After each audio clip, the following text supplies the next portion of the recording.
The core characters of SpongeBob SquarePants perfectly align with the 7 deadly sins. Let's start with lust, but in a super YouTube-friendly way. We will not be making the sponge sexy again. Learned that lesson. So in the world of SpongeBob SquarePants, lust is represented by SpongeBob. Oh no. Okay, crisis averted, so lust is not necessarily about being horny, although it can be about that. But SpongeBob is not a lusty creature in that kind of way.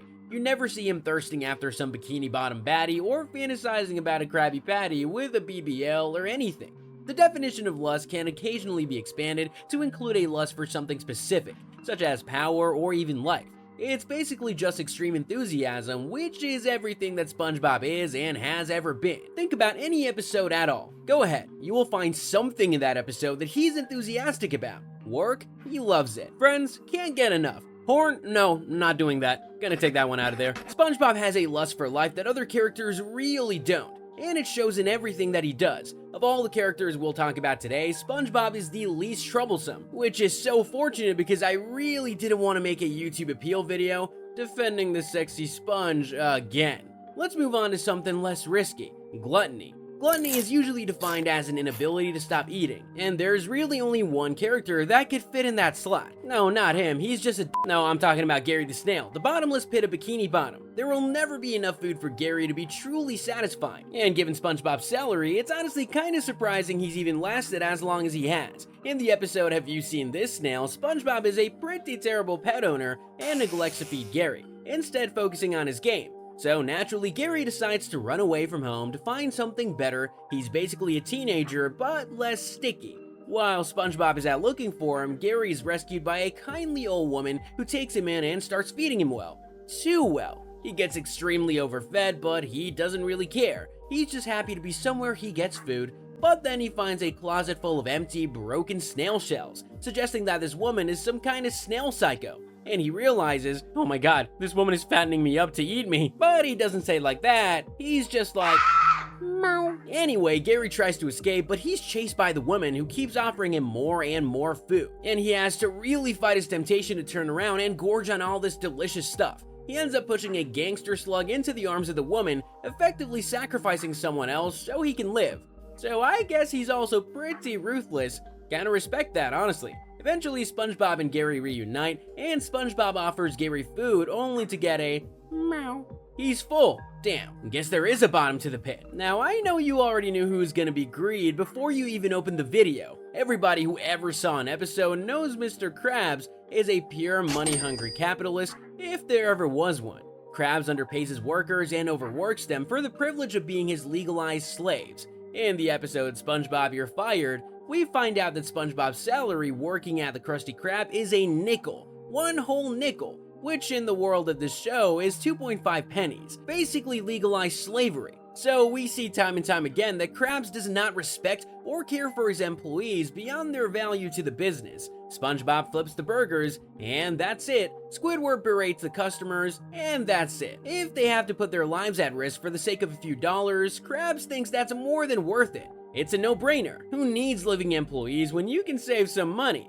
Duh. In the episode Squid on Strike, Krabs starts billing his employees for doing time and profit-wasting things like talking and breathing, which is a step too far for Squidward, who convinces SpongeBob to go on strike with him. But SpongeBob has no idea what a strike is, and they end up losing their jobs. As Squidward and SpongeBob campaign for better employee rights, Krabs tries to fight back, claiming the business is doing better without them. But pretty soon, Krabs comes running right back to Squidward, believing that the teenagers he hired to replace them are destroying the business. The episode shows that Krabs will do anything to save money until it turns against him. If the teenagers had been successful, SpongeBob and Squidward would never have to come back. They'd be on the streets being all sexy and...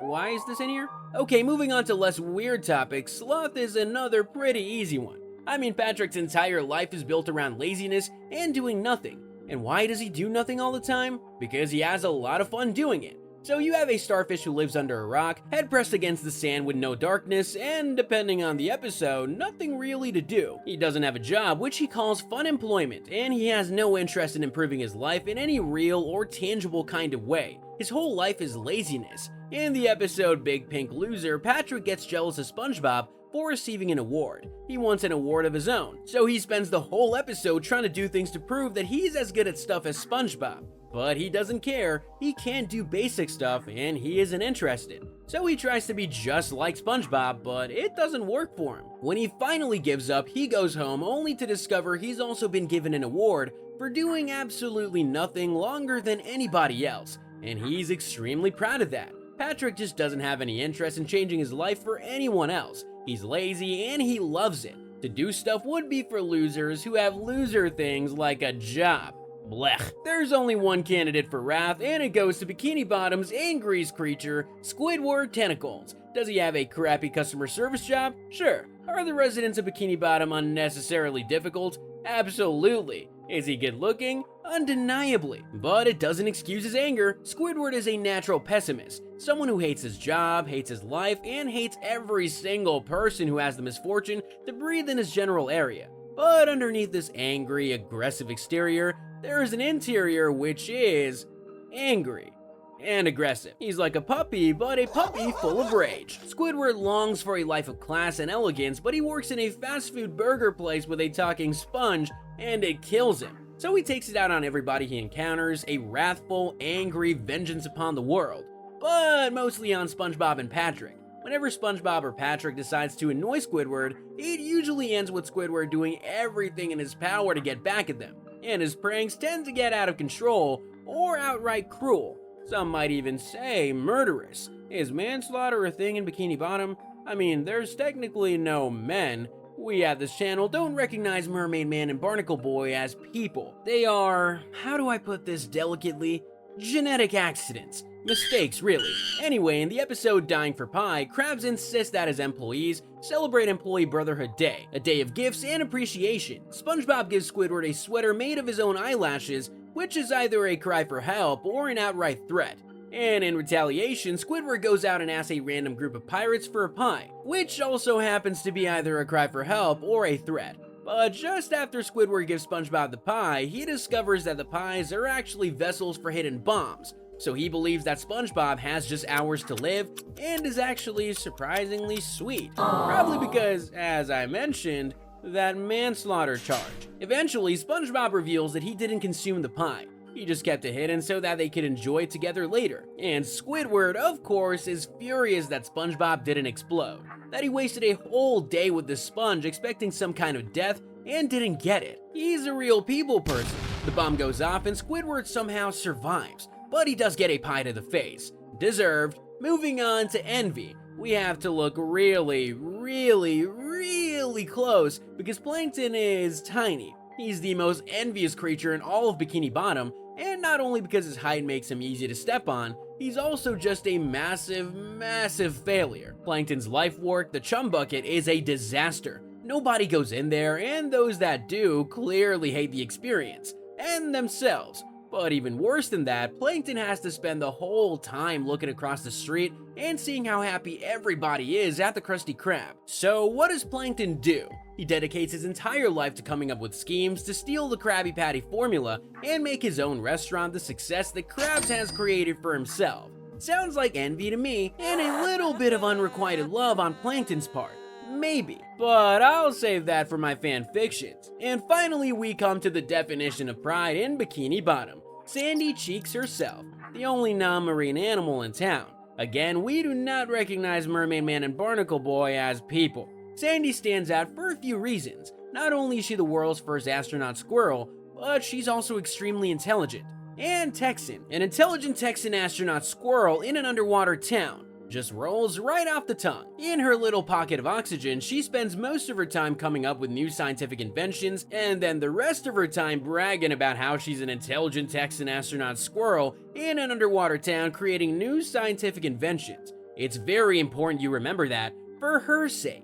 At several points, the show demonstrates just how seriously Sandy takes her own pride. In squirrel jokes, Sandy takes great offense when SpongeBob begins making squirrel jokes to amuse the people of Bikini Bottom. In Jellyfish Hunter, she goes through an unbelievable amount of effort just to be the best at jellyfish hunting, even if she kills the animals, which she almost definitely does. Fish slaughter? Is that what it's called down there? Anyway, Sandy's pride is everything to her. She wants to be the best. She wants to be a goat.